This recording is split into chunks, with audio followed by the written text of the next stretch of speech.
Hey now, welcome to the RaceGrooves Weekend Show. I hope you had a great week and a great weekend this coming week, February 14th, Valentine's Day. Don't forget that day, okay? You don't want to get in trouble. This past week was a pretty good week. I showed in Off the Pegs, ran into Hot Wheels mystery cars, you know those baggies, right? And everybody said, hey, congratulations, you got the Ford GT. It's your favorite car, you got the chase, blah, blah, blah. And I haven't told anybody yet. So you're going to find out first here. Well, guess what? When I was editing, I was bummed out. I didn't see it. I was editing the video, and I'm sitting there going through it, and then I noticed the number on the screen. I had it, and I didn't take it. I thought I didn't get it. I grabbed a couple cars, and I missed it. Put it back. Guess what? Somebody else got it. That was disappointing, right? You win some, you lose some. I don't think I've ever left a super treasure hunt on the pigs. There's been times where I've left chases because it's all right. Certain chases I don't need, just let it go. But with the F4 GT, let me tell you, I was crushed. I try not to get affected by these things, but I was crushed. It's like it was right there, and that's the car that I wanted. So that's okay, because during the week, I found me one over there in Whittier. So I got myself my Ford GT. It's just not the one that you've seen in that Off the Pigs video. But thank you for congratulating me early. Talking about mystery cars, mystery Bugatti Veyron. We're going to talk about that coming up. They were the Black Blister mystery cars, right? And the Bugatti Veyron was in there. Well, they were sealed packages for a while. And nowadays, they have a little peek hole right there. Well, after a while, they stopped making the mystery packages sealed, and they put a peek hole in the back. So the one I used in the thumbnail is not a 2007 package, but you can see gold and you can see white through the peek hole. Well, those two models are 16 Angels and a Corvette. Nice models, but I got them. I picked them up. I liked them. But that's later on in the mystery car series. Now they're called mystery models, right? Mystery models. Back there was a mystery car series. Regular series on the pegs, right? And, well, you know what? The Bugatti Veyron was in there. Quite collectible. And people desire those. Well, Peak Time Racing, he bought a bunch of mystery packs. And he was expecting to get the Bugatti Veyron. 2007, there's supposed to be the Hot Wheels Bugatti Veyrons in them. I was expecting to get probably around 20 Hot Wheels Bugatti Veyrons. I'm sure you can understand the feeling. You're expecting, hopefully, Bugatti Veyrons. I don't know about 20, but I'll talk about that in a second. I actually talked to him and told him that I really wanted to win this auction before it even ended because I was really looking forward to getting all these Bugattis in the auction. He did get the Maserati MC12. That's a fantastic car in itself. That was a very cool car to find. But as he's doing these unboxing, he's going car after car after car. And all of a sudden he notices a little something funny. And we'll open this one up. Another one of these quad bikes. There we go. This is the quad bike that I just opened, and you can see that this is being re-glued. Now, he did get a refund from the seller. He bought it from eBay and a lot, and the seller issued a refund, rightfully so. I mean, obviously glued packages. And how do you protect yourself from that? Well, you know what? If you get a bad purchase, eBay, you can file a complaint. You can take care of that. You have ways to get your money back. And if you happen to run into a package at a dealer, or if you're at a toy store or something, you're going to look for glue marks. Look for suspicious stuff, It's hard to say, but at least, try to protect yourself the best that you can. Now, as far as, he was expecting 20 out of 70. Well, that is not going to happen. You're not going to get 20 out of 70. The Mystery Car Series, like in 2018, there's the Night Burner Series. There's 10 cars in the series, Night Burner Series. Gas Monkey Garage is one of the 10 cars. Now, you're not going to see Gas Monkey Garage all year long in all the cases, right? No, it's 1 out of 10, and it'll be a couple months, and then they have something else. Well, the Mystery Car Series, there was 24 that year. So there's basically let's just easy math. There's like two per month, two new cars, two new cars.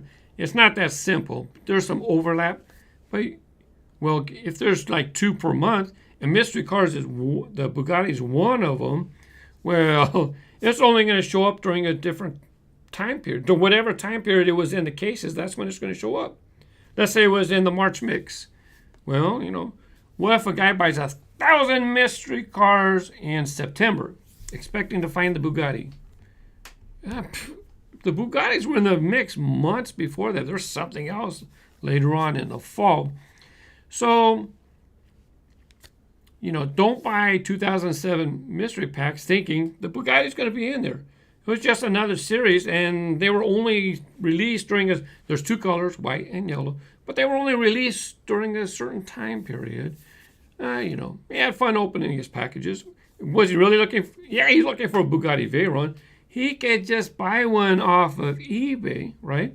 You could save yourself the time, money, hassle, instead of spending $300 and, getting 70-something packs or whatever, right? But why? He's a content creator, right? People like to watch unboxing videos. I mean, why else would he want to do it, right? Wow, RaceGrooves, 2.6 million views on my mystery car unboxing video, where I got a whole bunch of Bugatti Veyrons. Talking about the Bugatti Veyron, Drifter D, he had messaged me, I don't know, a few weeks ago, and he asked me about scalping, and he made a video talking about it. Now here's a screenshot of my response to him. I said, in short, my definition of a scalper is somebody who takes a currently available item and tries to get an inflated value for it. And he thanked me for the response. And so this comes up often, fairly often. So that's why I kind of have this canned response. And I said inflated value. I didn't say he tries to sell it for more. I'll talk about that more later. Well, Drifter D, he made a scalper video. And he says there's 4 stages. As far as he's concerned, he kind of broke it down to 4 stages. And these kind of videos are neat to make. It creates discussion, have a conversation. Is he right? 100% right? No, everybody's got their opinions. I got my opinion. You might not agree with my opinion. That's fine. So Drifter D, what is a scalper? He said there's 4 stages of scalping. There's the good type where you buy 10 for trading, selling for a minimal markup, helping other collectors out, but you're not in it for the money. There's second stage. You buy everything for yourself, but you love the casting because you love the casting. That's all right. It's your money. Buy what you want. If you want 10, if you want 100, buy. And in this case, he's saying you're not even selling it. You're just hoarding them all and you're not letting anybody else get them. In America, it's America. You can buy what you want. Buy as much as you want. And on a side note, as long as you're taking care of your responsibilities, okay, if you got a wife and family at home and you're every night, overnight going to Walmart, you might want to think about your priorities. I've been there, done that. And I'm not pointing the finger at you. I was there, all right? Number 3, hoarder scalper. They know the car would have some value in the future. They only buy multiples because they know it will appreciate in value. So why not? If you know that a Nissan whatever is going to be worth more money in the future, why not buy extras? And he knows. Even though this is a hoarder scalper, he knows. And here's how he knows. So let's say you can travel back in time to year 2003. Why is that year relevant? Well, that's because that was when the Bugatti Veyron Hot Wheels was first released. Will you travel back in time to buy all the Bugatti Veyron's Hot Wheels? Travel back to 2018 and resell them? Yes, precisely. See, I see you nodding your head. That's what I would do too. Because the Bugatti Veyron back then, all the collectors didn't expect it to skyrocket in price. It's selling for hundreds of dollars nowadays. So that's the thing though, like, I will admit, if I could predict the future and say like, oh, this Porsche 911 GT3 RS is gonna skyrocket in future, I will definitely buy as much as I can of this car. You know you would do it too. And you should do it.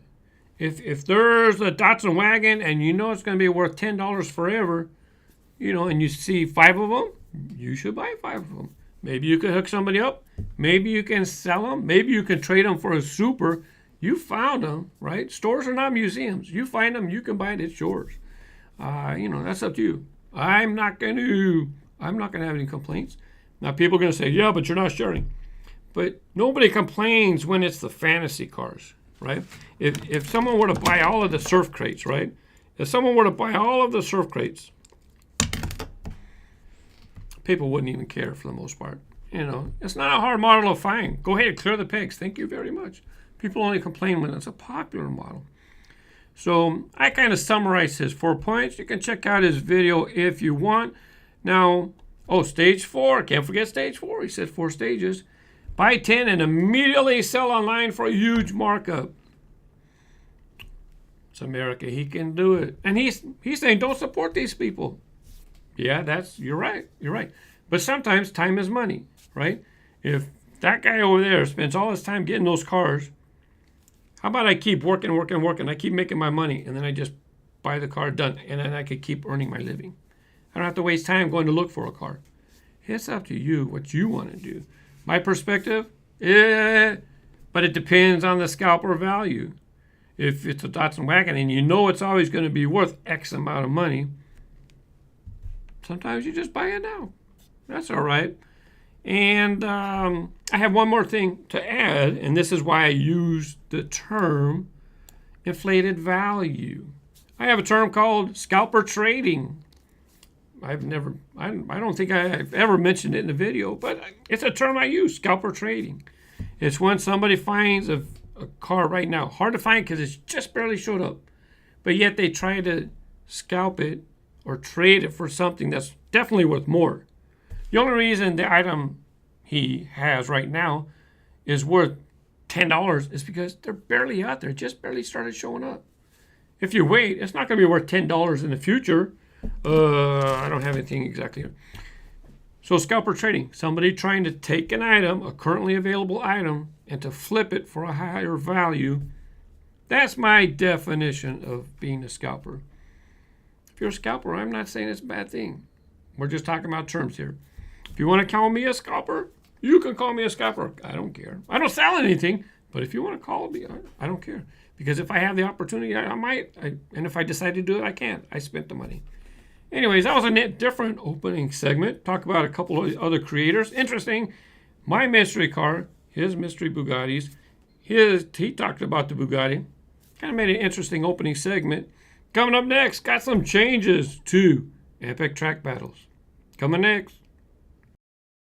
With YouTube evolving, channels have to evolve as well. Peak Time Racing, Phil, he has multiple channels. Drifter D, he has a couple channels at least. Here at RaceGrooves, I started other channels as well, and things continue to evolve. I was going to have Epic Track Battles, but then I had to focus on my Track Time channel, and it started feeling to me like I could probably do this better, but I still asked the community first. So during the week, I posted a survey on my community tab. I'm thinking about having Epic Track Battles a feature segment on the Track Time channel rather than its own Epic Track Battles channel.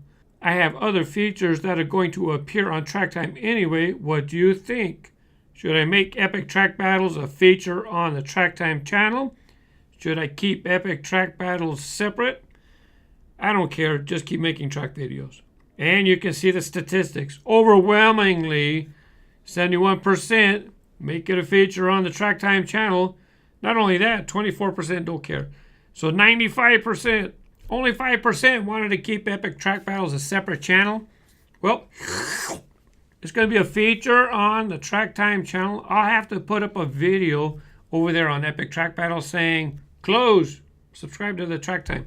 Besides, most people who subscribe to Epic Track Battles probably already subscribed to Track Time. It's done. Russ the Man posted a comment. I finally found the last new for 2018 Hot Wheels playset, Aquarium Bash. Russ the Man asked RaceGrooves, can a car go through the aquarium? Going under the lift, straight across the floor. It looks like a track connects to go through both sides, and I think I saw a hole under the lift. I also wonder if they would make it through the door better if there was track connected there. Thank you. Great video. And sure enough, he is correct. There was a road in the back. I didn't notice it until I was doing my editing. So I put that information in the description. Kyle O'Brien wanted to know what happened to the yellow submarine. It's not a fish, but it belongs underwater. Well, you know, I asked for suggestions and nobody suggested it for one, but I think it looks pretty good right here. Tokyo Drift 456 should have done Mad Splash. That would have been cool. That would have been pretty cool. Mad Splash, it's an aquatic vehicle. Who knows, maybe I'll get to show it in the future. Same with Ignacio Soler. I'd like to see Diora or Diora 2. Would have been good. Surf Crate would have been good too. I would have considered it at the time if people would have put it. Who knows? Maybe you'll get to see those cars in the future. Sunship Studio. This has to be one of the most well thought out track time videos ever seen. Let me ask you something here. Have you ever thought of an Acceleracers themed track time where they start by coming out of the drone sweeper? He made that comment over there on my Snakepit video on the Track Time channel. Yeah, I've thought about it. You know, you can have cars shoot out the drone sweeper, and that's how they start the track time. Yeah, maybe I can do that. I've thought about it. It's just, I got so many things I could do. Just a matter of time. And a Truckin' Tuesday, I talked about Cove Light came with the truck. Well, I think it was Cove Light. No, it was another car. Anyways, oh, he's talking about Cove Light. Michael's talking about Cove Light. In the video, it was a different car. Mark, this Cove Light is the only casting I can think of and find still in production that's got the loop symbol for Trackstar. There are probably others who have a metal base. If they haven't lost it or had changes, that's because the car in the video had a track loop symbol on the base. And I asked people, hey, are there any cars still around with the track loop symbol? Thank you very much, Michael, for pulling one. That's within the last couple of years, that release that he had. On Michael's topic in the RaceGrooves community, Charles Adrian Madrid, yep, he found a car that has a track loop symbol still on the base.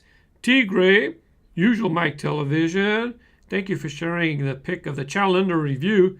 Now when a smaller channels cross that bridge, we know what to expect.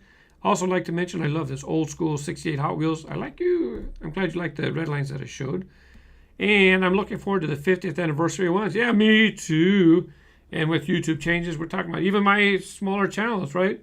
Getting yellow flagged and, you know, I'll go through the same thing this way. But now smaller channels, you know, you guys are trying to hit that 40 minutes, 40 hours of watch time a year.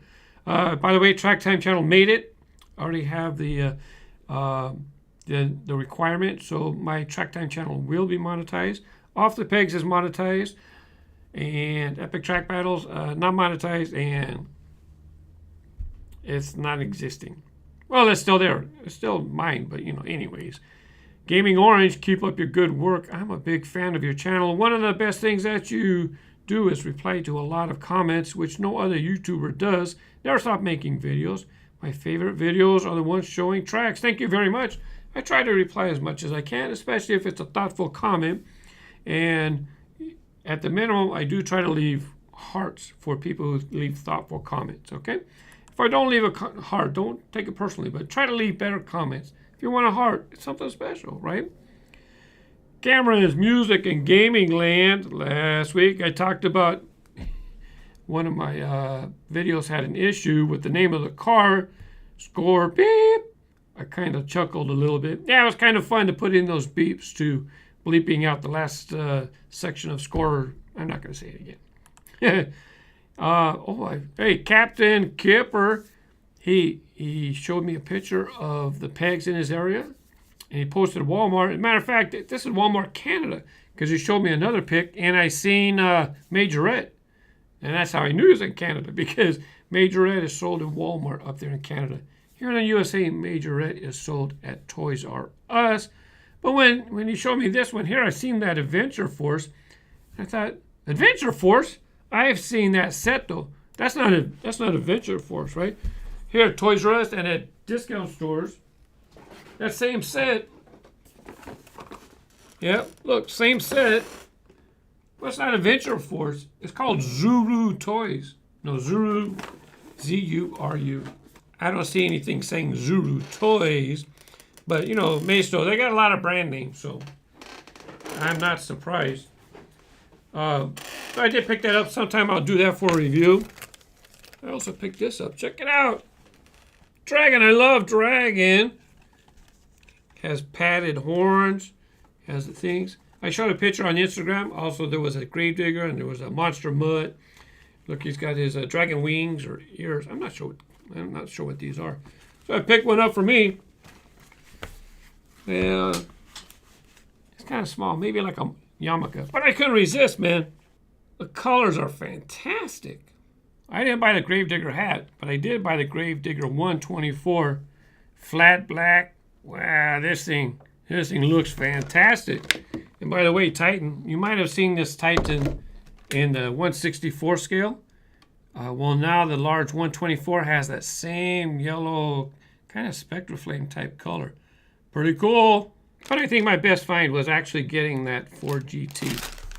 I could have had two. My mistake. Hey, what was your cool finds of the week?